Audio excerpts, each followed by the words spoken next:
కీర్తనల పుస్తకం 127వ కీర్తన 1వ వాక్యం. యెహోవా ఇల్లు కట్టించని ఎడల దాన్ని కట్టేవారు ప్రయాస. ఎంత మంచి మాట. దేవుడు ఆయన మనసు అనుకోవాలి. ఏమని? జానుబాబు ఇల్లు నేను కట్టాలి. ఎవరు అనుకోవాలి? నా ఇల్లు ఎవరు కట్టాలి అని నువ్వు అనుకుంటే కాదు, దేవుడు కూడా అనుకోవాలి. ఎస్తేరమ్మ తల్లి ఇల్లు నేను కట్టాలి, అది పూర్తయిపోతుంది. ఆమె ఎవరు అనుకోవాలండి?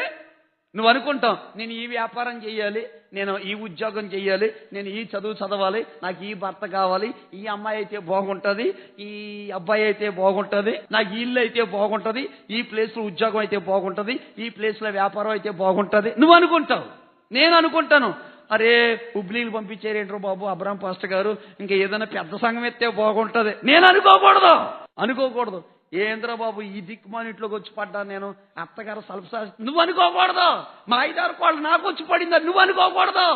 మా ఐదారు భర్త నాకు తగలట్టే, మా ఐదారు భార్య నాకు తగలడిందే అనుకోకూడదు.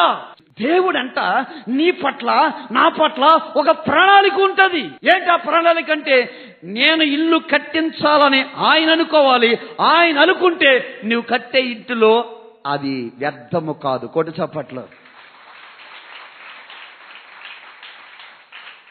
కూతురు అనుకుంటుంది, నేను బీకాం చదవాలి అని కుదురుతుందా? ఇంట్లో తండ్రి అనుకోవాలి. ఎవరు అనుకోవాలి?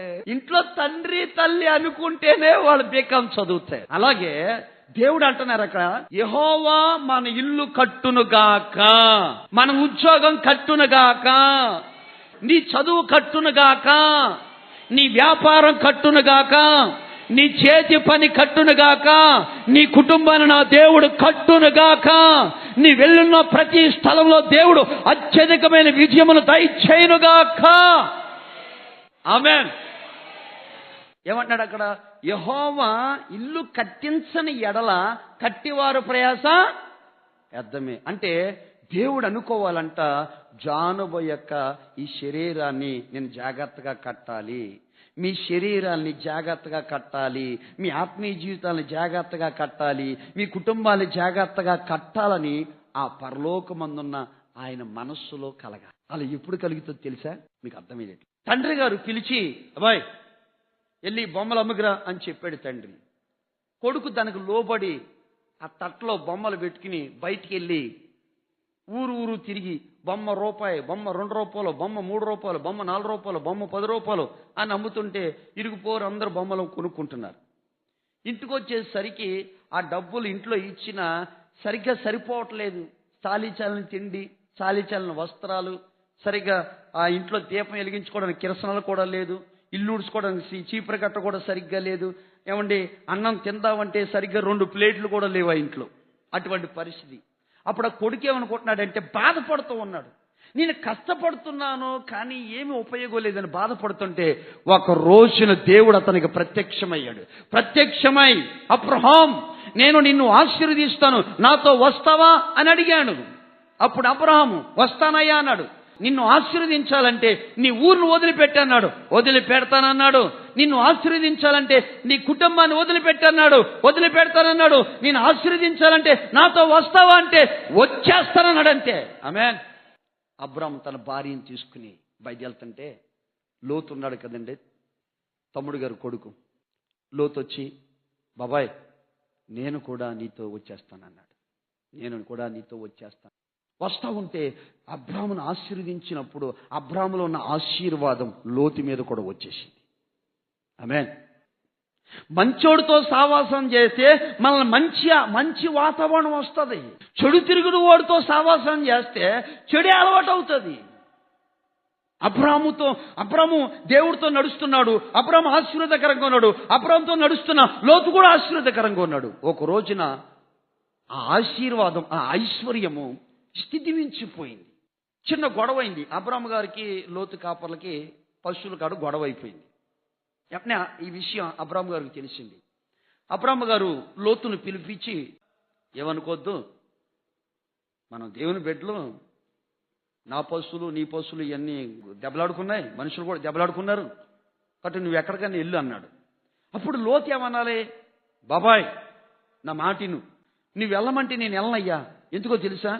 నాకు ఏమీ లేదు, నీతో ఉండటం వల్లనే ఈ రోజున ఈ పశువులు, నీతో ఉండటం వల్లనే ఈ రోజున ఈ పనివారు, నీతో ఉండటం వల్లనే బట్టలు, నీతో ఉండడం వల్లే 3 పూట్ల తింటున్నాను, నీతో లేకపోతే ఈ రోజున ఈ స్థితి ఉండేది కాదు. కాబట్టి నువ్వే ప్రార్థన చేసి ఎక్కడికన్నా పంపిస్తే కనుక నేను వెళ్తాను అనాలి. ఎవరో? లోతు అనాలి. అబ్రాము ఏమన్నాడు? ఎక్కడికన్నా వెళ్ళంటే నా మాటను క్యాచ్ చేసుకుని లోతు ఏం చేశాడంటే, వార్ప ఉంది కదండి, నయ్యం ఒక మాట అంది, అమ్మా నాకు ఇంకా కొడుకులు లేరమ్మా, మీ అమ్మగారి ఇంటికి వెళ్తే నీకు చూసుకుంటారమ్మంటే వెంటనే ఓ చక్కటి ముద్దు పెట్టుకుని వెళ్ళిపోయింది. ఏమనాలి వార్ప? నేను వదిలిపెట్టి నేను వెళ్ళను అనాలా వద్దా? వెళ్ళిపోయింది. అదే మాట నయోమి రూతునంటే చావనన్నా చస్తాను కానీ నిన్ను వదిలిపెట్టిన వెళ్ళనన్నది. చూడండి, లోతుకి ఆస్తి మీద మనసు పడ్డాడు కానీ పనివారు ఉన్నాడు ఆలోచిస్తున్నాడు కానీ ఇది ఎక్కడి నుంచి వచ్చింది అది గ్రహించలేక వెంటనే ఒక నిర్ణయం తీసుకుని లోతు వెళ్ళిపోతున్నాడు. వెళ్ళేటప్పుడు చూడండి, ఎప్పుడైనా సరే మనిషికి డబ్బు మోజులో పడినప్పుడు, అందం మోజులో పడినప్పుడు కళ్ళ ముందున్న ప్రదేశం కనపడదు. కళ్ళ ముందున్న వ్యక్తి మంచోడా చెడ్డోడా, వాడు మానవత్వం కలిగిన వాడా, దుర్మార్గుడా, దుష్టుడా, నీచుడా, వాడు వేషధారా, మంచోడా కనపడదు. అబ్రామును వదిలిపెట్టి వెళ్ళిపోయి ఎక్కడ గుడారం వేసుకున్నాడంటే సొదొమ గొమొర్రా ఆ దగ్గర. ఎవరు గుడారం వేసుకున్నారు? లోతు ఎక్కడ ఇల్లు కట్టుకున్నాడు? దేవుని లేని చోట, మంచి లేని చోట, పరిశుద్ధత లేని చోట, పవిత్రత లేని చోట, దేవుని భయము లేని చోట అక్కడ ఇల్లు కట్టు. ఇంతలో అబ్రాము భార్య అనొచ్చు, ఏమండి ఆ అబ్బాయి వెళ్ళిపోయాడు, మొత్తం వాడు అంతా ఆక్రమించేస్తాడేమో, మనకి పశువులు ఉన్నాయి, వాడికి పశువులు ఉన్నాయి, మనకి పనివారు ఉన్నారు, వాళ్ళకి పనివారు ఉన్నారు, మొత్తం ఆక్రమించేస్తాడేమో, దయచేసి మీరు కూడా వెళ్ళండి అని సారా తల్లి గర్భఫలం విషయంలోనే భర్తను కంగారు పెట్టిన ఆమె కంగారు పెట్టలే భర్తనే. నాకు పిల్లలు లేరు, ఈ అమ్మాయిని పెళ్లి చేసుకో అని చెప్పలా. అలాగే ఇప్పుడు లోతు అన్ని ఆక్రమించుకుంటాడేమో అని ఈమె కూడా ముందుగానే వెళ్తావా అని ఉంటుంది. మీ తమ్ముడికి రాచేస్తున్నాడంటే మీ నాన్న ఆస్తి అంతా ముందు నువ్వు రాయిపిచ్చే అని ఉంటుంది. తక్కువది కాదు ఈమె. హల్లెలూయా. అంతా మా నాన్న మా ఆయనకి నాకు ఇవ్వట్లేదంటే కంగారు పడకూడదు. ఆమేన్. కొంతమంది కంగారు పడే కదా తన్ని సచ్చి ఎక్కడికి పోతున్నారు? పోలీస్ స్టేషన్లకు పోతున్నారు. చూడండి, సారా మాట ఇంట్లో అంటున్నాడు, ఇదిగో ఈ బట్టలు వేసుకున్నానంటే, ఈ తిండి తింటున్నానంటే, తలకు నూనె పెట్టుకున్నానంటే, కాళ్ళకు చెప్పులు వేసుకున్నానంటే, మంచం కొనుక్కున్నానంటే, ఇల్లు కట్టుకున్నానంటే ఇదంతా దేవుని ఆలోచన. ఇదిగా నేను ఎవ్వరి మాట వినను, నాకు దేవుడు ఆలోచన ఇస్తేనే నేను వెళ్తాను అని అబ్రాము ఏం చేశాడంటే చక్కగా స్తోత్రం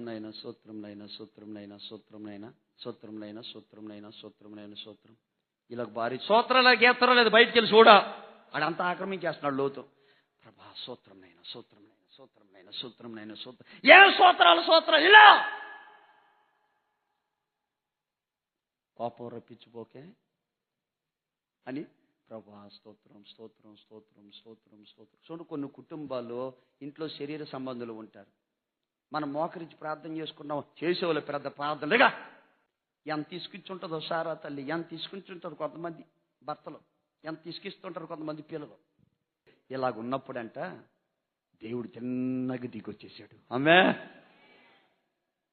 నీ చదువు కొరకు ఒక ఆలోచన కావాలి, నీ ఉద్యోగం కొరకు ఒక ఆలోచన కావాలి, నీ ఇల్లు కట్టబడాలంటే ఒక ఆలోచన కావాలి, నీ వ్యాపారం కావాలంటే ఒక ఆలోచన కావాలి.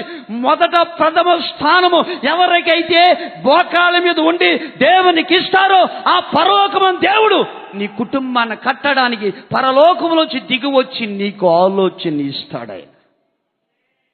ఒకరోజు నేను మోకరించి ఏడుస్తున్నాను, ప్రభువా నన్ను సేవకు రమ్మంటున్నారు, నాకు 16 సంవత్సరాల వయసు, నేను ఎక్కడికి వెళ్ళేది ప్రభా. రాత్రి 3 ఆ ప్రాంతంలో దేవుని దగ్గర ఏడుస్తూ ఉంటుంటే ఏడ్చి అలాగే సోలిపోయి పడుకుని నిద్రపోయాను. ఆ నిద్దట్లో ఏసన్న గారు ముళ్ళ కంచె నరుగుతున్నారు. ఒక పొలంలో ముళ్ళ కంచె నరుగుతుంటే నేను చూసి అమ్మాయి నన్ను పిలుస్తాడేమని మెల్లింగా పక్క నుంచి వెళ్ళిపోతుంటే యేసన్న గారు ఆ కత్తితో కొడతా వెనక్కి తిరిగి, నాయనా జాన్ బాబు దగ్గర అంటే గడగడలాడుతూ వెళ్ళాను. ఏంటయ్యా అంటే కత్తి చేతికి ఇచ్చి ముళ్ళ నరకమన్నారు. కాసేపుడికి మెలకు వచ్చేసింది. అంటే అర్థం ఏంటో తెలుసా? హోసన్న మినిస్ట్రీ సావాసులోకి వెళ్ళరా బాబును అని. హల్లెలూయా. చూడండి, అంటే దేవుని ఆలోచన చేత హోసన్న మినిస్ట్రీలోకి దేవుడు నన్ను తీసుకుని వచ్చాడంటే నేను ఎవరి చేత కట్టబడుతున్నాను? దేవుని చేత. ఇప్పుడు అబ్రాహాము దగ్గరికి దేవుడు వచ్చాడు. దేవుడు వచ్చి, అబ్రాహాం ఏంటి సంగతి? అదేనయ్యా, లోతు వెళ్ళిపోయాడు. మరి నువ్వు వెళ్ళలేదా? నేను ఎందుకు వెళ్తానయ్యా? నువ్వు ఆలోచన ఇస్తే, నువ్వు మార్గం సరళం చేస్తే, నువ్వు ఎక్కడికి వెళ్ళమంటావో, ఎక్కడ ఉండమంటావో అక్కడ ఉంటాను ప్రభువా. అవునా, సర్లే లేచాడు అంటున్నాడు. చూడండి 13వ అధ్యాయం 14వ వాక్యాన్ని చూడండి. ఇదిగో నీ కన్నులెత్తి నీ ఉన్న చోటు నుండి ఉత్తరపు తట్టు, దక్షిణపు తట్టు, తూర్పు తట్టు, పడమర తట్టు చూడము. ఎందుకనగా నీవు చూచుతున్న ఈ దేశాన్ని నీకును నీ సంతానమునకు సదాకాలం ఇస్తాను. కూడా చప్పట్లో.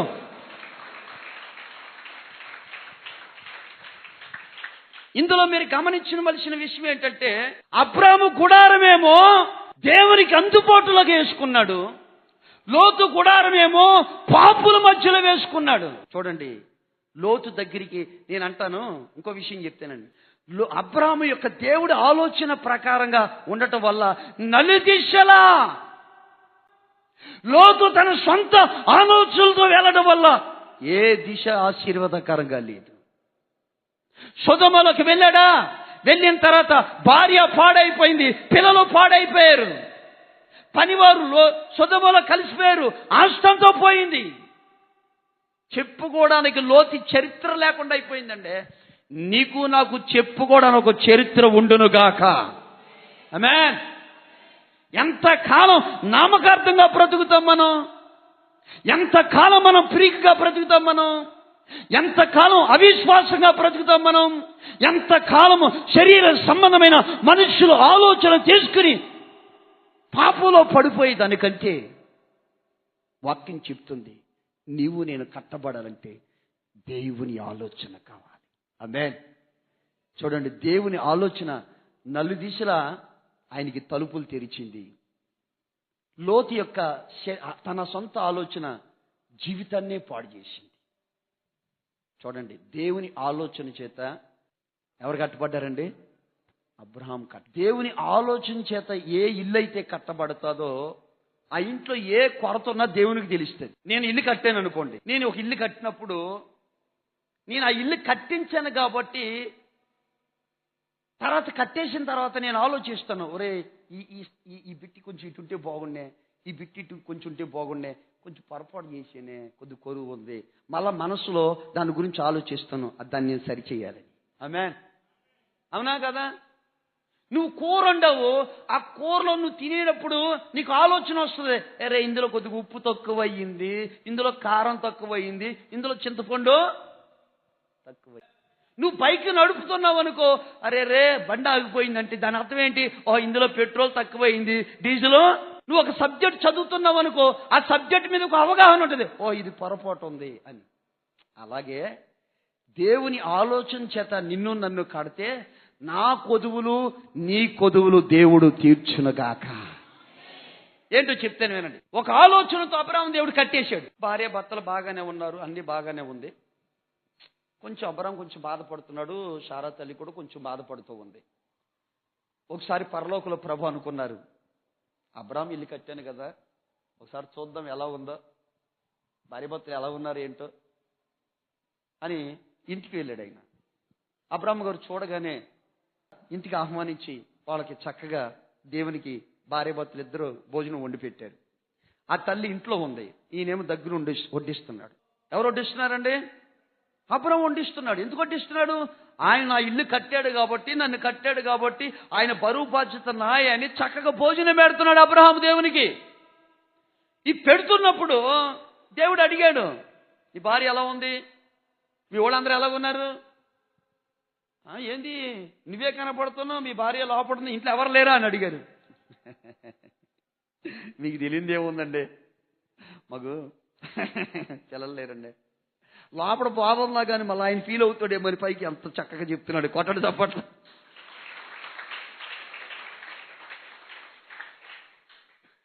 చూడండి, కొంతమంది వాళ్ళ బాధలు ఎత్తపరుస్తారు కానీ ఎదటోడు ఫీలింగ్ అనేది ఏం ఆలోచన చేయరు.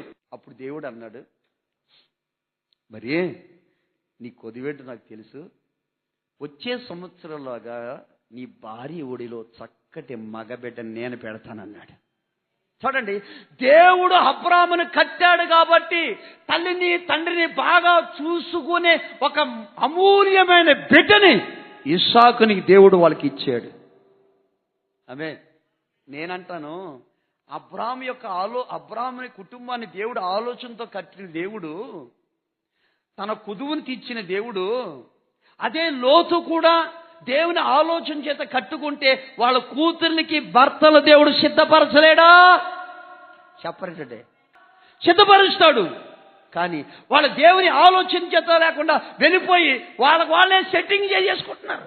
కొంతమంది చూడండి, తల్లి తండ్రి ఆలోచన లేకుండా వాళ్ళే సెట్టింగ్లు. అర్థమవుతుందా?